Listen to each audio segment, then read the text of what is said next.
કહેવાય છે કે કાયદામાં રહેશો તો ફાયદામાં રહેશો. આ હકીકત છે, આ હકીકત છે. કાનૂનનું પાલન કરનાર, નિયમોનું પાલન કરનાર હર હંમેશ ફાયદામાં રહે છે. પણ જે લોકો કાનૂનનું પાલન નથી કરતા તેમને તેમના કુકર્મોની સજા મળવી જ જોઈએ અને મળતી પણ હોય છે. કોર્ટ એમને સજા આપતી હોય છે. પણ એ આરોપીઓને જે કાનૂનનું ઉલ્લંઘન કરે છે તેમને ફાયદો કરી આપવા માટે કેટલાક પોલીસ કર્મીઓ અને કેટલાક પોલીસ અધિકારીઓ તત્પર રહે છે. રીતસરના સેટિંગ થાય છે. તમામની વાત નથી કરતો, તમામની વાત ફરીથી કહું છું નથી કરતો, પણ કેટલાક ઠેકાણે કેટલાક કિસ્સાઓમાં સેટિંગ થાય છે એવા આરોપ પણ લાગે છે, એવા પુરાવા પણ મળે છે. અને એટલે જ બોલવું છે, કાયદામાં રહેશો તો ફાયદામાં રહેશો બરાબર, પણ કાયદામાં ન રહેનાર ને જો ફાયદો કોઈ પોલીસકર્મી કે અધિકારી કરી આપતા હોય તો બોલવું જોઈએ. 3 કિસ્સા બતાવું છું, 3 દ્રશ્યો આપ જોજો. એક કિસ્સો જે છે, 3 દ્રશ્યો છે. એક જુનાગઢનું દ્રશ્ય છે, બીજું ગીર સોમનાથના તલાલાનું દ્રશ્ય છે, ત્રીજું આણંદનું છે. જુનાગઢવાળી વાત તો વિસ્તારથી કરવી છે. અદ્ભુત કિસ્સો છે અને સીસીટીવીએ પોલ ખોલી દીધી છે. પણ એ પહેલાં તમને ગીર સોમનાથની વાત કરી લઉં. દેવાયત ખાબડ કે તેમની ઉપર જીવલેણ હુમલો કરવાનો આરોપ છે અને એ વખતના આ દ્રશ્યો જુઓ છો સીસીટીવીના. દેવાયત ખાબડ જેમની ધરપકડ થાય છે, આરોપ લાગ્યા બાદ ધરપકડ થાય છે, એકવાર જામીન ઉપર છૂટે છે અને કોર્ટના આદેશ બાદ ફરી એકવાર પોલીસ સ્ટેશનમાં સરેન્ડર કરવા જાય છે. આ સમયે હવે એ વિઝ્યુઅલ જોજો, એ સિક્વન્સ જોજો તમે. આ નહીં, જે દિવસે ફરીથી સરેન્ડર કરવા જાય છે એ વિડીયો જોઈશું આપણે. 12 સપ્ટેમ્બરે ખાવડ સાહેબની જો આ પોલીસ સ્ટેશનમાં એન્ટ્રી થાય, જેવી પોલીસ સ્ટેશનમાં ખાવડ સાહેબની એન્ટ્રી થઈ, લોક કલાકાર છે, બે સિંગમ ઊભા થઈ ગયા. જુઓ ખુરશીમાંથી બે સિંગમ ઊભા થઈ ગયા. આ 2 કર્મચારીઓ જે છે તેમાંથી એક પીઆઈના રાઇટર એએસઆઈ સાહેબ છે અને જાદુની જપ્પી કેવી આપે છે જુઓ તો ખરા. જુઓ આ જુઓ જાદુની જપ્પી, આ જુઓ. દેવાયત ખવાડ એક ઉચ્ચ કોટીના લોક કલાકાર છે, એમાં કોઈ બેમત નહીં, પણ એમની ઉપર ગંભીર ગુનો પોલીસે લગાવ્યો છે. પોલીસે એફઆઈઆર નોંધી છે, અદાલતે સરેન્ડર કરવાનું કહ્યું છે અને આપણા સિંગમ સાહેબને જબરજસ્ત પ્રેમ ઉપજે છે. પણ પછી સિંગમ સાહેબને ખબર પડી કે દેવાયતભાઈ તો એમની પાછળ એક કેમેરો ચાલી રહ્યો છે, એ મોબાઈલનો કે બીજો, તો પછી જો હાથથી થોડેક જાદુની જપ્પી આ બાબત હાથથી દૂર કરવાનો પ્રયાસ કરે છે, ભારે હૃદય દૂર કરવાનો પ્રયાસ કરે છે. અને આ બીજા સિંગમ સાહેબ જુઓ, દેવાયતભાઈની જેવી એન્ટ્રી થઈ, એક સિંગમ સાહેબ પણ ઊભા થઈ ગયા, બીજા સિંગમ સાહેબ પણ ઊભા થઈ ગયા. આવો ભાતૃત્વનો પ્રેમ બતાવે છે શું? આને સેટિંગ ગણવું કે પછી એક મોટી પ્રતિભા જે છે, એક સેલિબ્રિટી છે, એની ઇમ્પ્રેશન ગણવી? આવો પ્રેમ કેમ? આવી સહૃદયતા કેમ? આવી સહૃદયતા સામાન્ય નાગરિકો સાથે કેમ નહીં? હું ફરીથી કહું છું, દેવાયત ખવડ આરોપી છે એટલે એ પ્રકારે એમની સાથે વર્તન ન હોવું જોઈએ.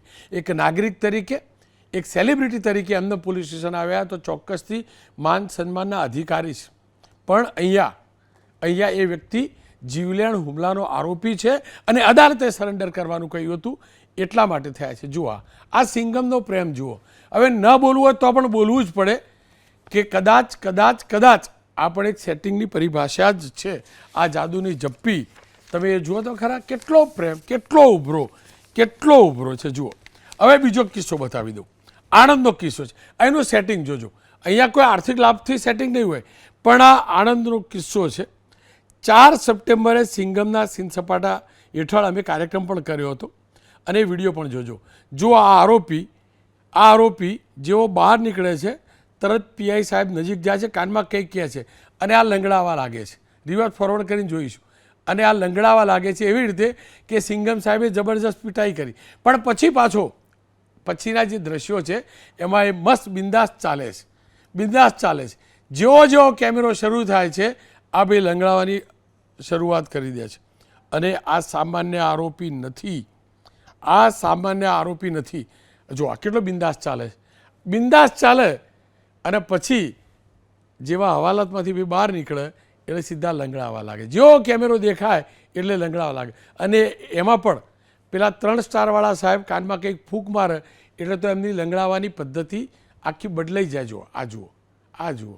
હવે આને સેટિંગ ગણવું કે પછી નાગરિકોની આંખમાં ધૂળ નખવી કે અમે સિંગમ છીએ અને ટાંટિયા તોડી નાખીએ છીએ, સર્વિસ કરીએ છીએ, મામાના ઘેર સર્વિસ થાય છે એવું સામાન્ય ભાષામાં કહેવાતું હોય છે. પણ જુઓ આ જોજો, હું નથી કહેતો પીટાઈ કરવી જ જોઈએ, પણ ભાઈ તમે પીટાઈ નથી કરી તો કાનમાં જઈને શું કરવા કહો? ભાઈ શું કહ્યું તો પેલો સીધો લંગડાવા ચાલવા લાગ્યો. હવે આને આર્થિક ઉપાર્જનવાળું હું સેટિંગ નથી કહેતો, પણ સેટિંગ તો છે, લંગડાતા દેખાવાનું સેટિંગ છે. હવે મૂળ મુદ્દા ઉપર આવી જો. આ વિડીયો આજે આવ્યો છે. આ મહાશય દુષ્કર્મનો ગુસ્સીટોક દારૂ સહિતના 25થી વધુ ગુનામાં સંડોવાયેલો જૂનાગઢ જેલનો કેદી રસિક જીણા બાંભણિયા 25 જુલાઈએ એમને જેલમાંથી દીવ કોર્ટમાં મુદત માટે લઈ જવામાં આવ્યો. પોલીસ જપ્તાએ તેને દીવની એક હોટલમાં રાખ્યો હોવાનો આરોપ લાગ્યો. દીવમાં આરોપીએ પોલીસને પાર્ટી પણ આપી હોવાનો પણ આરોપ લાગે છે. એટલું જ નહીં, આરોપ તો ત્યાં સુધીનો લાગે છે કે પોલીસ પાર્ટી કરવામાં મસ્ત હતી અને આરોપી, હવે વિડીયો જોજો, એ સીસીટીવીના વિડીયો જોજો, એ આરોપી એના મિત્રની બાઇક ઉપર 5 કલાક સુધી મુક્તપણે ફરતો રહ્યો. જુઓ આ આરોપી છે, 25 ગુનાનો ગુસ્સીટોક એનો આરોપી, જાપ્તા હેઠળનો આરોપી, કોર્ટમાં રજૂ કરવા લઈ ગયેલા આરોપ. અને પોલીસ પાર્ટીને પ્રેમ કેવો, એ હોટલમાં પોલીસ પાર્ટી રોકાય અને બિંદાસ પેલો આરોપી એના 2 મિત્રોની સાથે જાય અને 5 કલાક સુધી ફરે.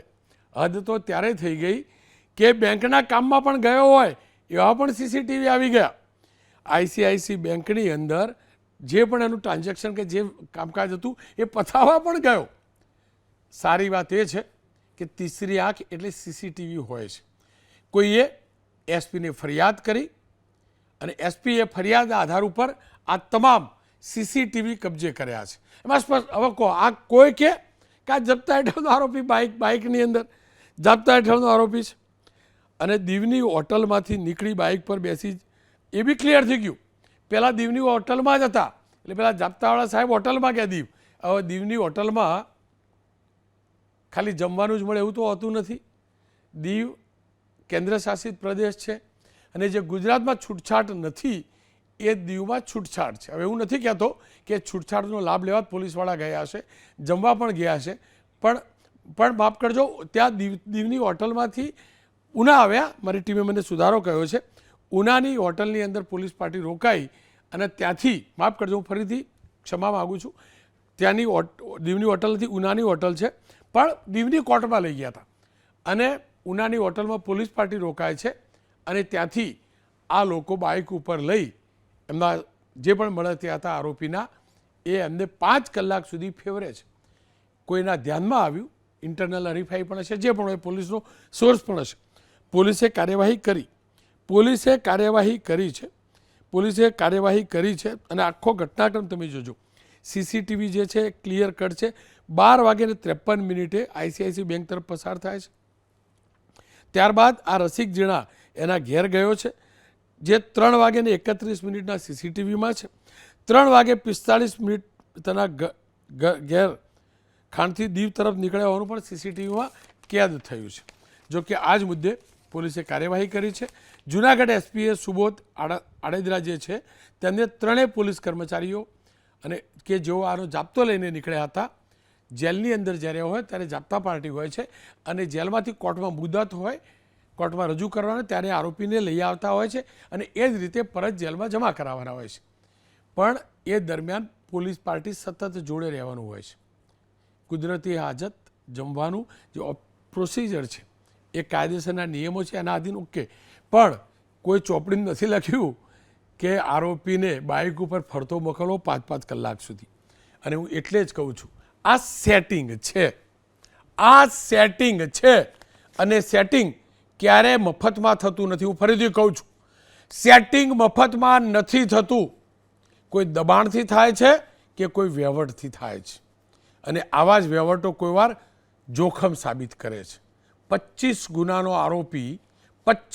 આરોપી પોલીસવાળા છૂટો મૂકી દે, વાહ! જો કે આરોપી સજ્જન તો લાગ્યો કે પાછો હાજર થઈ ગયો, બાકી છટકી જાય તો શોધતા રહેવાનું ને. ભૂતકાળમાં કિસ્સા બનેલા હશે, જપ્તા પાર્ટી પાસેથી, પોલીસ પાસેથી ફરાર થયાના કિસ્સા બન્યા છે. આ જ મુદ્દે ચર્ચા કરવા માટે ડૉક્ટર કમલેશભાઈ રાજગોર બીજેપીના પ્રવક્તા છે, ડીજી વાઘેલા સાહેબ રિટાયર્ડ પોલીસ અધિકારી છે, અને સુબોધ આડેદરા પોલીસ અધિક્ષક છે જૂનાગઢના, જેમની આ કાર્યવાહી કરી છે એમના વિરુદ્ધ, પોલીસ કર્મીઓ વિરુદ્ધ. મેં એમની સાથે વાત કરી છે ને પહેલાં એ જોઈ લઈએ. એસપી સાહેબ, એક ખતરનાક આરોપી, આટલા ગુના જેના વિરુદ્ધ નોંધાયા છે, તેને આ પ્રકારની વીઆઈપી ટ્રીટમેન્ટ કહો તો વીઆઈપી અથવા તો આ પ્રકારની છૂટછાટ આપવા પાછળનું કારણ શું હતું? આખો ઘટનાક્રમ શું હતો? રોનકભાઈ, આરોપીનું નામ રસિક જીણા બાંભણિયા, કે જેની વિરુદ્ધ અલગ અલગ નાના મોટા 40 જેટલા ગુના હતા, અને ઉના પોલીસ સ્ટેશનનો ગુજસીટોકનો એક ગુનો એની પર હતો, જેનો એ આરોપી હતો. અને આરોપી જુનાગઢ જેલ ખાતે હતો. એ જુનાગઢ જેલમાંથી એને દીવ કોર્ટમાં લઈ જવાનો હતો, જેમાં જુનાગઢ પોલીસનો જાપ્તો ગયેલ.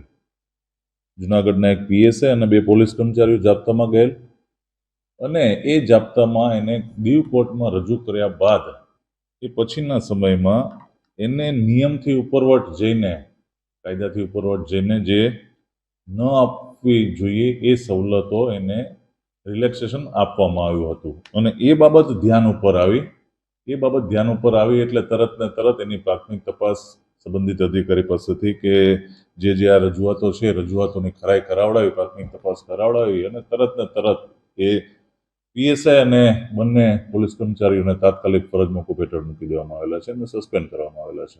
કાનૂનની પરિભાષામાં આ પ્રકારની છૂટછાટ આપવી તે કેટલો ગંભીર ગુનો ગણી શકાય?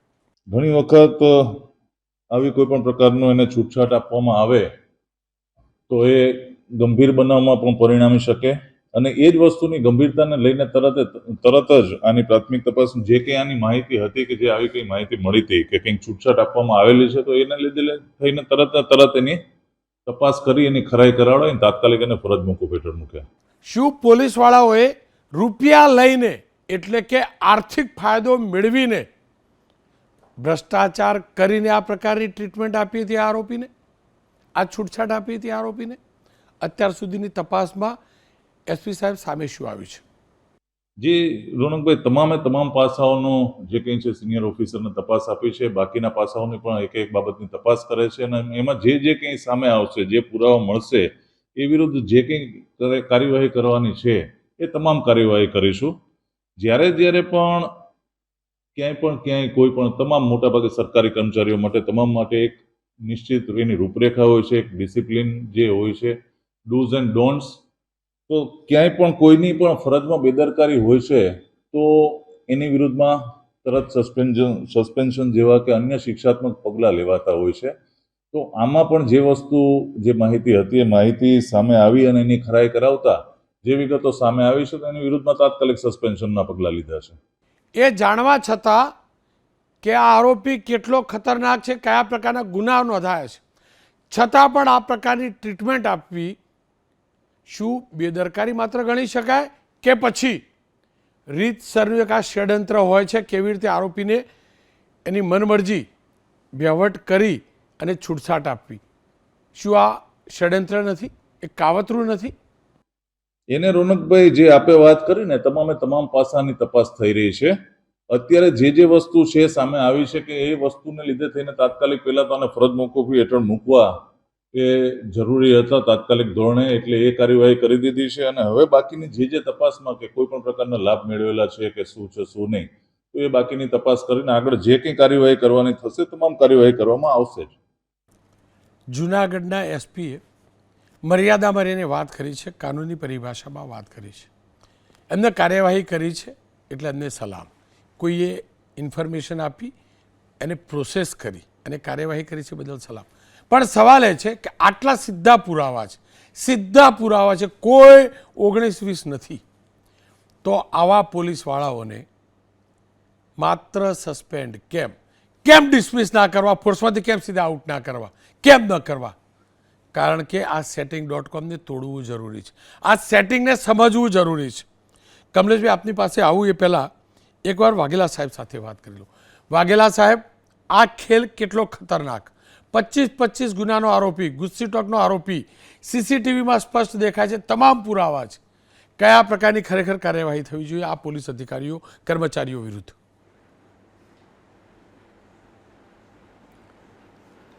આ કર્મચારીઓને એસપી સાહેબે ફરજ મોકૂફી હેઠળ મૂકેલા છે.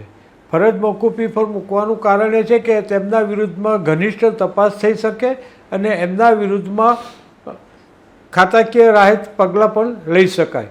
હવે વાત એ છે કે તપાસ ચાલુ છે એ દરમિયાન એમને સસ્પેન્ડ કરવામાં આવેલા છે અને તપાસનો અહેવાલ તપાસ અધિકારીશ્રીએ આપેલો નથી. એ પછી એમની ખાતાકીય તપાસ થાય અને ભારતીય બંધારણ પ્રમાણે એમને પોતાના સ્વબચાવની પણ તક આપવાની હોય છે. સીધા ડિસ્મિસ કરી શકાતા નથી. જો સીધા ડિસ્મિસ કરવામાં આવે તો એમને બચાવની તક નથી મળી. એ ગ્રાઉન્ડ ઉપર એ હાઈકોર્ટમાં જાય અને હાઈકોર્ટ એમની ફેવર કરે તો સમગ્ર મામલો બગડી જાય. પરંતુ ખાતાકીય તપાસમાં એમના વિરુદ્ધના ગંભીર પુરાવા પડશે અને એ કારણે સીસીટીવી ફૂટેજો પણ મળેલા છે. એટલે એ કારણે એમના વિરુદ્ધમાં ગંભીર શિક્ષાત્મક પગલાં બની શકે કે એમને મૂળ પગારમાં મૂકવામાં આવે અથવા તો એથી પણ ગંભીર સજામાં એમને નીચલી પાયરી ઉપર મૂકવામાં આવે. આવા શિક્ષાત્મક પગલાં એમના વિરુદ્ધમાં ચોક્કસપણે લેવાશે અને આ બાબત ખરેખર અતિ ગંભીર છે અને દરેક કર્મચારીએ પોતાની ફરજ અને પોતાની જવાબદારી સમજીને કામ કરવાની હોય છે. પરંતુ કેટલાક કારણોસર અથવા તો ખોટી રીતે આપણે જેમ કીધું એમ આર્થિક લાભની લાલચમાં આવી જઈ અને આવા પગલાં ભરતા હોય છે અને પરિણામે એમને ઘણું બધું ભોગવવાનું હોય છે. સાહેબ, સામાન્ય નાગરિક કોઈ ગુનો કરે કે ભૂલ કરે તો FIR નોંધાઈ જાય છે. ફર્સ્ટ ઇન્ફોર્મેશન રિપોર્ટ પ્રમાણે ધરપકડ પણ થઈ જાય છે. તમને નથી લાગતું કે આ કેસની અંદર, કારણ કે પેલો ગંભીર ગુનેગાર છે, એક 5 કલાકમાં કંઈ પણ કરી શકતો હતો, નથી કર્યું હકીકત છે કે કંઈ પણ કરી શકતો હતો અને આ બેદરકારી નથી કે એવું નથી કે પેલા આરોપી એમને ક્યાંક બંધક બનાવ્યા ભાગી ગયા, એવું કશું છે નહીં. પહેલી નજરે જ પૂછાય, સીસીટીવી છે એટલે ખબર પડે. 5 કલાક ક્યાં કાઢ્યા પહેલું જ જવાબ લખો એટલે ખબર પડે. નિવેદન નોંધી ધરપકડ ન કરવી જોઈએ આરોપી આ પોલીસ કર્મીઓની. આરોપી નથી એ ખુદ આરોપી ન ગણી શકાય એમને? આમાં આરોપી એક સીધા ગણી શકાય નહીં, કારણ કે ખાતાકીય તપાસ ચાલી રહી છે અને ખાતાકીય તપાસ દરમિયાન એમના વિરુદ્ધમાં પુરાવા જેમ કે એમને કોકની પાસેથી આર્થિક લાભ મેળવ્યો છે અથવા તો આ તોમતદાર જે લઈને ગયા હતા એના ખર્ચે એ હોટલમાં જમ્યા છે અથવા હોટલમાં રોકાયા છે એના નક્કર પુરાવા મળે, એમના વિરુદ્ધમાં ભ્રષ્ટાચાર અધિનિયમ હેઠળ પણ કાર્યવાહી થઈ શકે. પરંતુ તપાસનો જ્યારે અહેવાલ આવે એ પછી જ એમાં આગળ વધી શકાય. એમ જો આગળ વધવામાં આવે તો ઉતાવળનો લાભ આમને મળે અને એ ન આપવા માટે એસપી સાહેબે તાત્કાલિક એમને સસ્પેન્શન હેઠળ મૂકવાનું યોગ્ય માન્યું છે, એવું મારું માનવું છે. એસપી સાહેબે કાર્યવાહી કરી છે એવું એટલે જ કહું, સાચી કાર્યવાહી પણ કરી છે. સવાલ એ છે કે સામાન્ય નાગરિક કોઈ ગુનો કરે, સીસીટીવી હોય તો સીધી પોલીસ ઉઠાવી લે છે, સીધા ઉઠાવી લે છે. તો પછી આમના માટે આ છૂટછાટ કેમ કાનૂન નિયમમાં ફેરફાર નહીં? અને એટલે જ ચર્ચા જરૂર, કેમ કે નથી નિયમ એટલે જ આવા લોકો છટકી જાય છે. મારી સાથે રાજગોર જોડાય છે, ડૉક્ટર કમલેશ રાજગોર. ડૉક્ટર સાહેબ, શું કરવું જોઈએ આ બધાનું? શું કરવું જોઈએ? પણ સાચું કહેજો, સાચું કહેજો. 25 ગુના ગુજસી ટોકનો ગુનાનો આરોપી અને પોલીસવાળા ખેલ કર્યો જ છે, બરાબર. કોઈ પુરાવા તપાસ બપાસ જ્યારે થાય એટલે સાહેબ તમે ને હું ભૂલ કરીએ અંદર કરી દે ને સાહેબ. કોઈ દારૂ પીધેલો પકડાય સાહેબ, દારૂ પીધેલો પકડાય તો ખાલી સુગંધ લઈ પેલો રિપોર્ટ આવે પહેલાં ગુનો દાખલ કરી બેસાડી દે છે ને અંદર, બેસાડી દે છે. દારૂવાળો ગુનો મોટો પીવો કે પછી આટલા ખૂંખાર આરોપીને છૂટો મૂકવો મોટો ગુનો? ચોક્કસ રોનકભાઈ, જ્યારે પણ તમે કહો છો કે કાયદામાં રહેશો તો ફાયદામાં રહેશો, આપણે વારંવાર આ વિષય ઉપર ઘણી બધી ચર્ચાઓ કરી છે અને ઘણી બધી ડિબેટ પણ કરી છે. હું ચોક્કસ એવું માનું છું કે આ જે વાક્ય કાયદામાં રહેશો એ ફાયદામાં રહેશો એ માત્ર ગુનેગારોને લાગુ પડે છે એવું નહીં, પણ જે કાયદાના રક્ષણ માટે જે કામ કરી રહ્યા છે એ પણ જો કાયદાનો ભંગ કરે તો એમના માટે પણ એટલું જ લાગુ પડે છે. એવું નથી કે માત્ર અને માત્ર કાયદાના ભંગ કરીને ગુનેગારો છે એમને જ આપણે સજા કરાવીએ. અરે ભાઈ, એના કરતાં વધુ જવાબદારી તો કાયદો જે જાણે છે અને એ જ્યારે તોડે છે. તમે જે સિંઘમની વાત કરો છો એ લોકો તો બધું જ જાણે છે અને એ સ્પષ્ટ દેખાય છે કે સેટિંગ છે. પરંતુ હું એવું માનું છું કે જ્યારે પણ આ કાયદાનું રક્ષણ કરનારા લોકો ક્યાંક ને ક્યાંક ભૂલ કરતા હોય છે અથવા સેટિંગ કરતા હોય છે ત્યારે એવું વિચારતા હોય છે કે હું જે કંઈ પણ કરી છું એ અમે ક્યાંક મારી ત્રીજી આંખ એટલે બે આંખ કે ત્રીજો કાન એ ક્યાંય જોતું નથી અને ક્યાંક ને ક્યાંક હું આ છુપાઈ દઈશ, આ જે પ્રોટેક્શન આપું છું એ. પરંતુ એવું નથી. મીડિયાના માધ્યમથી કે સીસીટીવીના માધ્યમથી ક્યાંય પણ કંઈ પણ ખોટું થયું હોય છે તો ટૂંકા ગાળામાં ક્યાંક છુપાઈ જતું હોય છે. પરંતુ આવનારા દિવસોની અંદર આ ત્રીજી આંખ અને ત્રીજો કાન પણ સાંભળતો હોય છે અને ક્યાંક ને ક્યાંક જેમ એસપી સાહેબે આ લોકોને સસ્પેન્ડ કર્યા, એક પીએસઆઈ અને બે બીજા કર્મીઓને, એ રીતે એમને સસ્પેન્શનનો વાયરો આવે છે. એટલે કાયદાના કારણે એમને જે કાયદો કર્યો છે એની પણ એમને સજા ભોગવવી પડતી હોય છે. ચોક્કસ હું એવું માનું છું કે આપના માધ્યમથી આ જે વાચા આપી છે તમે, આ સિંઘમના કામોને બિરદાવવાની સાથે સાથે જે એ પણ વાચા આપી છે કે ક્યાંક સેટિંગ થાય તો એ ક્યાંક ને ક્યાંક સમાજ માટે તો નુકસાન છે. આદરણીય અમિતભાઈએ સંસદની અંદર કીધું તું કે ભાઈ મારી તો ઈચ્છા હોય કે ગુનેગારોને તરત ગોળી મારી દઈએ, પરંતુ બંધારણના હિસાબે અને ક્યાંક ને ક્યાંક કાયદાના હિસાબે અને માનવ સંસાધનો અને માનવના હકના કારણે જે પણ નિયમો બનાવ્યા છે એના કારણે આપણે તરત એને ગોળીમાંથી મારી શકતા નથી. જે પણ કાયદેસરની કાર્યવાહી થાય એ એટલી જ કાર્યવાહી કરતા હોઈએ છીએ અને એના કારણે એ લોકો ક્યાંક ને ક્યાંક આનો ખોટો લાભ પણ લેતા હોય છે અને લાભ લઈ રહ્યા છે. ચોક્કસ પણ આપના મીડિયા જેવા ત્રીજી આંખ અને ત્રીજા કાનના કારણે ચોક્કસ આપણે આ વાત ઉજાગર કરી અને હવે વારંવાર હું પણ એ લોકોને વિનંતી કરું છું કે ભાઈ તમે જ્યારે પણ કંઈ ગુનો કરો છો અને ગુનેગારોને છાવરો છો ત્યારે સમજી લો તમે આજે કદાચ ટૂંકા ગાળાના લાભ માટે આ કંઈક કરશો, પરંતુ લાંબે ગાળે ક્યાંક ને ક્યાંક આ પકડાવાનું છે, પ્રદર્શિત થવાનું છે. મીડિયા પણ વોચ રાખે છે, લોકો પણ વોચ રાખે છે, સામાન્ય માણસ પણ વિડીયો ઉતારીને અત્યારે જાહેર કરી દે છે. તો એના કારણે ક્યાંક ને ક્યાંક તમે ટૂંકા ગાળાના લાભ લેવામાં ક્યાંક ને ક્યાંક મોટા ગાળાનું નુકસાન કરી બેસશો અને તમને પણ ગેરલાભ થશે. એટલે કાયદામાં રહેશો તો ફાયદામાં રહેશો, એ સ્પષ્ટ વાત છે. ડૉક્ટર સાહેબ જુઓ, દેવાયત ખવડ એક લોક કલાકાર છે. લોક કલાકારની હેસિયતથી પોલીસ સ્ટેશનમાં જાય તો એનું સ્વાગત સન્માન થાય, માની શકાય. પણ એક આરોપી તરીકે સરેન્ડર કરવા જાય છે, એક એએસઆઈ એને હક કરે છે, જાદુની જપ્પી આપે છે, જાદુની જપ્પી આપે છે. આ શબ્દ તો મુન્નાભાઈ MBBSમાંથી જ મેં પણ શીખ્યો. બીજું કિસ્સો જ્યાં પોલીસવાળો કહે છે અને પછી પેલો લંગડાતો ચાલવાનું શરૂ કરે છે. આ બધું સેટિંગ નથી તો છે શું? કેટલું જરૂરી છે આ સેટિંગ તોડવું, કેટલું જરૂરી છે આ સેટિંગ રોકવું, કેટલું જરૂરી છે આવા સેટિંગ કરવાવાળાને પકડવા? અને હું ફરીથી કહું છું, હું દાવા સાથે કહું છું, મારા જર્નાલિઝમના અનુભવથી કહું છું, સેટિંગ કરી આપવાવાળા દલાલો હોય છે, વહીવટદારો હોય છે. આ બે કેસ પૂરતી નહીં, એકદમ વહીવટદારો હોય છે. વહીવટદાર પ્રથા દૂર કરવી કેટલી જરૂરી છે ડૉક્ટર સાહેબ? નહીં, ચોક્કસ. જો જ્યારથી ગુજરાતની અંદર આ જે સૂત્ર તમે કીધું કે કાયદામાં રહેશો તો ફાયદામાં રહેશો, એક જરા વાત કરું તો થોડી ટોપિક બહાર ના થાય. અમે જ્યારે ડૉક્ટરો તરીકે અમે કોઈકને સલાહ આપતા હોઈએ છીએ કે ભાઈ સવારે વહેલા ઉઠશો તો તમે ફાયદામાં રહેશો, તો આ સાંભળીને એક વ્યક્તિ સવારે વહેલા ઉઠીને બની ઠણીને 6 વાગે કસરત કરવા નીકળ્યા તો રસ્તામાં જેવા નીકળ્યા ને પહેલા જ દિવસે તો ચોરે એને લૂંટી લીધો, એની ચેન અને એને જે ઘડિયાળ છે એ ચોરે લૂંટી લીધો. તો તરત જ પાછો મારી હોસ્પિટલમાં આવીને કીધું, સાહેબ તમે મને કીધું હતું કે વહેલા ઉઠશો તો ફાયદામાં રહેશો. આજે પહેલો જ દિવસ હું વહેલો ઉઠ્યો અને આ ચોરે મને લૂંટી લીધો અને હું તો નુકસાનમાં ગયો. ત્યાં થોડી જ વારની અંદર એ જ આરોપીને પોલીસ પકડીને લઈ આવી અને ઓળખ પણ એની સામે કરાવી કે આ જ વ્યક્તિ તમને લૂંટીને ગયો હતો ને. તો ચોક્કસ પાછળથી ટૂંકા ગાળાનો એને એવું લાભ લાગે છે ભાઈ કોઈ વ્યક્તિને કે હું ફાયદામાં નથી, પરંતુ લાંબા ગાળામાં એ ફાયદામાં જ હોય છે. એટલે ચોક્કસ હું એવું માનું છું કે આ પર્દાફાશ થવો જોઈએ. આપના મીડિયાના માધ્યમથી ઘણો બધો પર્દાફાશ થાય છે, સીસીટીવીના માધ્યમથી પણ ઘણો બધો પર્દાફાશ થાય છે. અને કોઈ પણ વ્યક્તિ એવું માનતું હોય કે ગુનો કરીને હું છટકી જઈશ તો કદાચ ટૂંકા ગાળાની દ્રષ્ટિએ છટકી જશે, પરંતુ એ લાંબા ગાળે છટકી નહીં શકે અને ક્યાંક ને ક્યાંક એ દોષિત પુરવાર થશે અને એને સજા પણ થશે. વાઘેલા સાહેબ, અંત તરફ જોઉં છું, એ બે વાત જાણવી. જો જેલની અંદર મોકલવામાં આવે એટલા માટે કે આરોપી જ્યાં સુધી ટ્રાયલ ચાલે ત્યાં સુધી જામીન ન મળે, ટ્રાયલ ચાલે ત્યાં સુધી અંદર રહે. આરોપી દોષી સાબિત થાય પછી એને સુધારવાનો પણ મોકો મળે અને એને કુકર્મનું ભાન પણ થાય.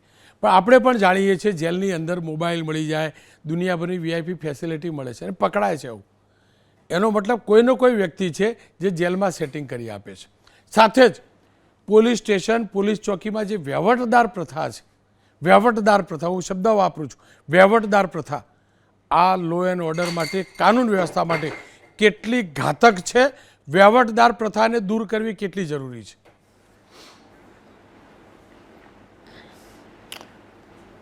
રોનકભાઈ, વહીવટદાર નામની કોઈ પોસ્ટ જ નથી પોલીસ વિભાગમાં. આ લોકોએ, ગુનેગારોએ અને ખોટો લાભ લેનારાએ વહીવટદાર તરીકેનું એક ખોટો ઉપસ્થિત કરી દીધો છે. બાકી વહીવટદાર નામની કોઈ પોસ્ટ જ પોલીસ ખાતામાં નથી. Constable, head constable, writer constable આ છે, પણ વહીવટદાર પ્રથા નથી. અને વહીવટદાર તરીકે કોઈ પણ કામ કરતો હોય તો એને કાઢી મૂકવો જોઈએ. એની સીધી જવાબદારી જે તે પોલીસ અધિકારી જે એના સીધા નિયંત્રણમાં છે એ વ્યક્તિની છે. પણ વાઘેલા સાહેબ, એ હકીકત છે ને કોઈ પોસ્ટ નથી, પણ ભાગ્યે જ કોઈ પોલીસ સ્ટેશન તો નહીં, ઉચ્ચ આઈપીએસ અધિકારીઓ સુધી એમની કચેરીમાં વહીવટદાર નહીં હોય. આખું ગામ જાણે છે સાહેબ, આ પોસ્ટ નથી, આખું ગામ જાણે છે. હવે આ ગામ જાણે છે કોઈ કાઢતું નથી, એનો મતલબ સમજવાનું શું? નહીં, પણ કાઢવા જ જોઈએ. અને ડીજી સાહેબે એવા ઘણા બધાને દૂર દૂરના જિલ્લાઓમાં ટ્રાન્સફર કરી દીધેલી છે. એ નજીકના ભૂતકાળની જ બાબત છે. લગભગ 17 કે 34 જણાને આ રીતે ટ્રાન્સફર કરી અને એમને કોઈ પણ જગ્યાએ સીધા પોલીસ કાર્યવાહી સાથેની પણ બ્રાન્ચોમાં એ રીતે કામ કરવા માટે મૂકેલા હતા. આપનો ખૂબ ખૂબ આભાર. કે ફરી એકવાર કહીશ, વહીવટદારો સેટિંગ કરે છે, વિભાગના જ લોકો વહીવટદાર બને છે. એ એએસઆઈ કે કોન્સ્ટેબલ કે પીએસઆઈ હોય છે, પણ એમનો રૂતબો જે તે શહેર કે જે તે જિલ્લામાં કે જે તે પોલીસ સ્ટેશનની અંદર એસીપી, ડીસીપી કરતાં પણ વધુ હોય છે. અને ઘણા વહીવટદાર તો ગાંધીનગર સુધીના પણ કનેક્શન ધરાવતા હોય છે, એવો દાવો કરે છે. બસ આ વહીવટદાર જ સેટિંગ કરે છે. વહીવટદાર પ્રથા જ્યાં સુધી મૂળથી સાફ નહીં થાય ને ત્યાં સુધી આ પ્રકારનું સેટિંગ યથાવત રહેશે. વહીવટદાર દલાલો છે અને આ દલાલોને આ વિભાગમાંથી દૂર નહીં કરીએ ને ત્યાં સુધી પવિત્ર અધિકારીઓ, પવિત્ર કર્મચારીઓ પોલીસ વિભાગના જે છે ને એમની મહેનત ઉપર પાણી ફરવાનું છે. કારણ કે પેલા વ્યક્તિને ગુજસી ટોક સુધી લઈ જવા માટે અનેક પોલીસ કર્મીઓ રિસ્ક લીધું હશે અને એને જો આ કોઈના થકી વ્યવહાર થયો હોય ને આ ગોઠવણ થાય તો મહેનત ઉપર પાણી તો ફરે ને. એટલે જ કહું છું, વહીવટદાર રૂપિયા દલાલોને આ સિસ્ટમમાંથી દૂર કરવા જરૂરી છે. દૂર કરવા તમામ લોકો જાણે છે. પોલીસ સ્ટેશનોમાં, દરેક ડિવિઝન ઓફિસમાં કોણ કોણ વહીવટદાર છે, દૂર કરવા જરૂરી છે, પકડાવવા જરૂરી છે. ટ્રાન્સફર નહીં, પકડાવવા જરૂરી છે. દુર્ભાગ્યવશ ભાગ્યે જ વહીવટદાર પકડાય છે, કારણ કે પકડવાવાળાને ત્યાં પણ વહીવટદારો પાછા હોય જ છે.